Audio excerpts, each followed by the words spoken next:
What's up, street dogs, street gods, street vlogs, American Mass.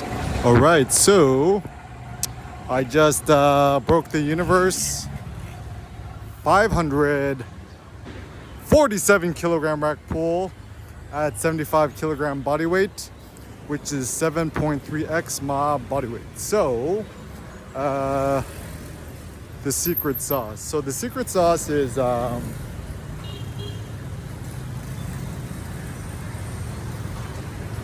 fasted, no breakfast, no lunch, 100% carnivore dinner, 2 to 3 kilograms of meat, beef, lamb, bone marrow, tongue, liver, ribs, eggs, 12 eggs or beyond.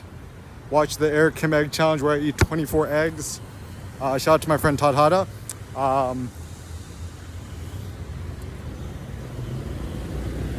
So, how does it feel? So, the first thought is it's kind of like it's like if you were like injected with like extremely calming drugs.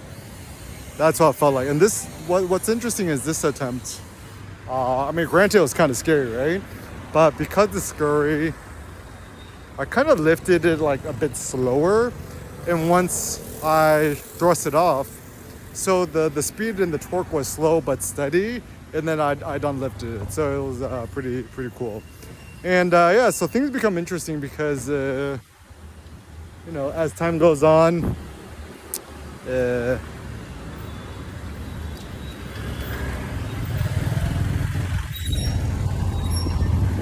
yeah, like, yeah, the upper limit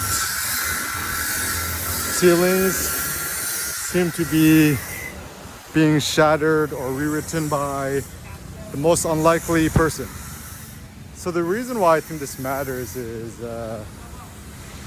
you know, I think the rack pull, I call it the God lift. If Achilles were trained today, he would do a rack pull. I think the only reason why historically people did not do more rack pulls, I think it was an equipment issue. So it's easier to deadlift because you don't need a power rack, right? And also, most people who are, you know, lifters, you know, they're all like watching some silly social media blah blah, and I don't watch none of that.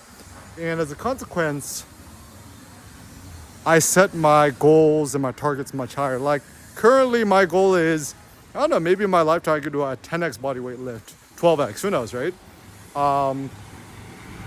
And the protocol is actually pretty simple. Like try a 1 rep max attempt once a week. In between, sleep 9 to 12 hours a night. Don't spill your seed. You know, get deep tissue massages during the week. And also, this is an interesting observation that I've done is like the best strategy actually is to not have no music. Like music is a distraction, gets where your focus is, right?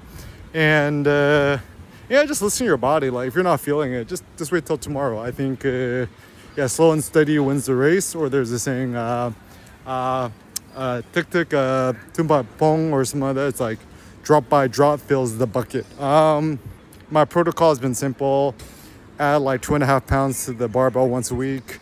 Now that I'm in Asia, 2.5 kilograms a week, which is what, 5.2 pounds or something once a week.